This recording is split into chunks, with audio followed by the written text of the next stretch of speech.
You ask Tiger to solve. This deals with linear equations with one unknown. The final result is b equals 12. Let's solve it step by step. Group all constants on the right side of the equation. Add 9 to both sides.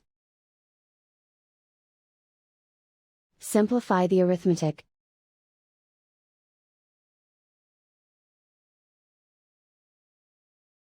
Isolate the b. Divide both sides by 3. Simplify the fraction. Find the greatest common factor of the numerator and denominator. Factor out and cancel the greatest common factor. And so the final result is b equals 12.